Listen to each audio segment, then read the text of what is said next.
जैसे कि हम देखते हैं कि बहुत सारी डेवलपिंग और अंडर डेवलप्ड कंट्रीज़ में चिल्ड्रन जो है वो अंडर नरिशमेंट की वजह से जल्दी मर जाते हैं, या फिर जब उनकी पैदाइश होती है तो उनका जो वेट होता है वो उनकी जेस्टेशनल एज के मुकाबले में कम होता है, या फिर वो डेवलपमेंटल डिलेज यानी कि जो डेवलपमेंट जिस एज में होनी चाहिए थी वो नहीं हो पाती। तो बेसिकली आज हम डिस्कस करेंगे कि कौन कौन से ऐसे फैक्टर्स हैं जो इन सब चीज़ों को ट्रिगर करती हैं और हम इसमें किस तरीके से अपना रोल प्ले कर सकते हैं इसको इम्प्रूव करने में।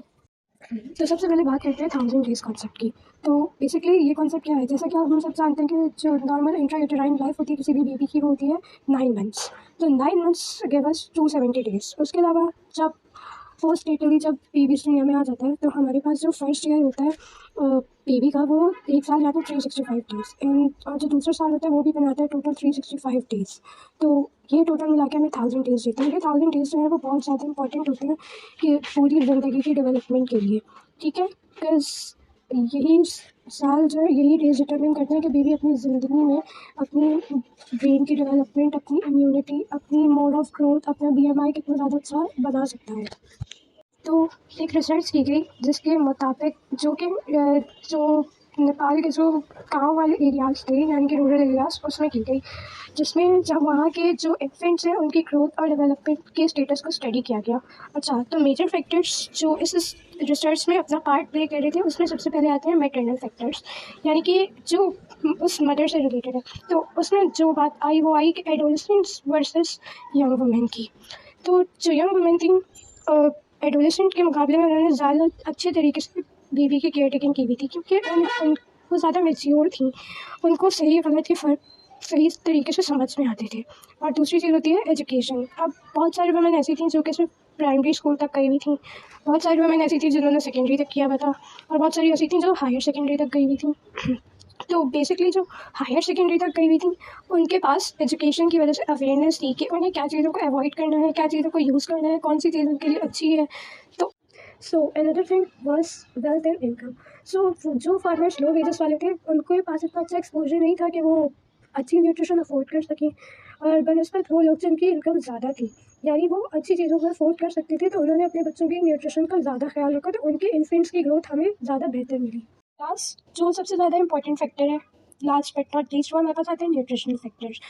अब बेसिकली वहाँ पर जो फार्मर्स थे वो ज़्यादातर पावल्ट्री डीलर्स थे, कुछ ऐसे थे जिनके पास इतनी अच्छी पावल्ट्री नहीं थी, तो वो ज़्यादातर हमें अंडर नरिश्ड मिले। तो एनिमल सोर्स प्रोटीन जो कीपिंग दिस टॉपिक असाइड, सबसे पहले हम बात करते हैं एनिमल सोर्स प्रोटीन की।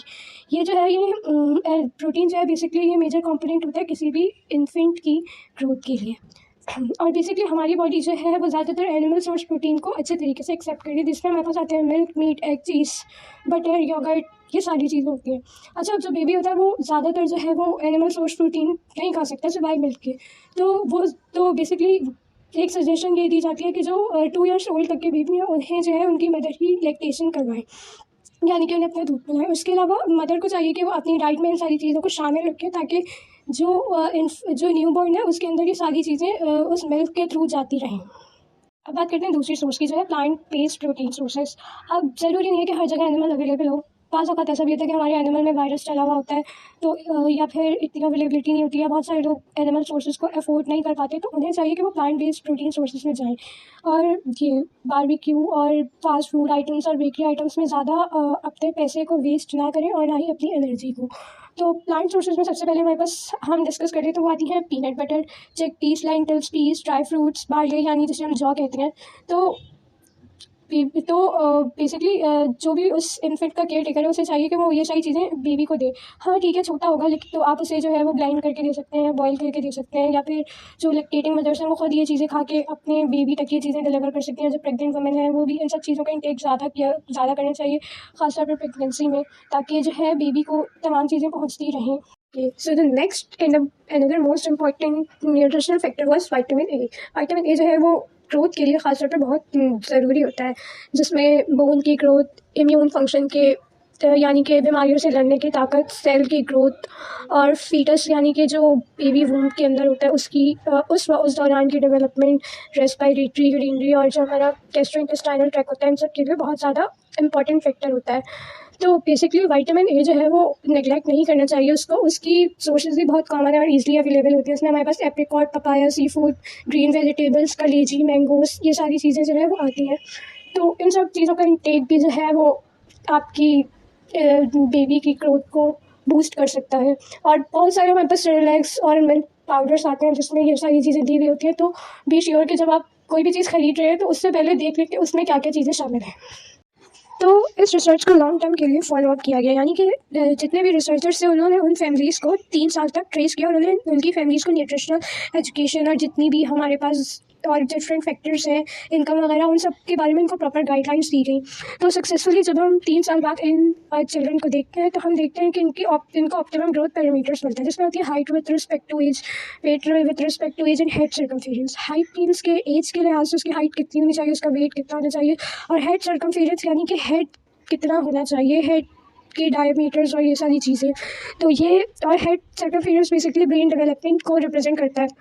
तो अगर हम भी इन सब चीज़ों का ध्यान रखें, फास्ट फूड आइटम्स और बेकरी आइटम्स पे अपने पैसे वेस्ट ना करें, न्यूट्रिशनल एजुकेशन ले, प्रॉपर पीडियाट्रिक्स या कंसल्टेंट के पास जाएं, तो हम भी जो है वो अपनी आने वाली जनरेशन को कुछ तोहफे में उनकी अच्छी हेल्थ और उनको अच्छी इम्यूनिटी और अच्छी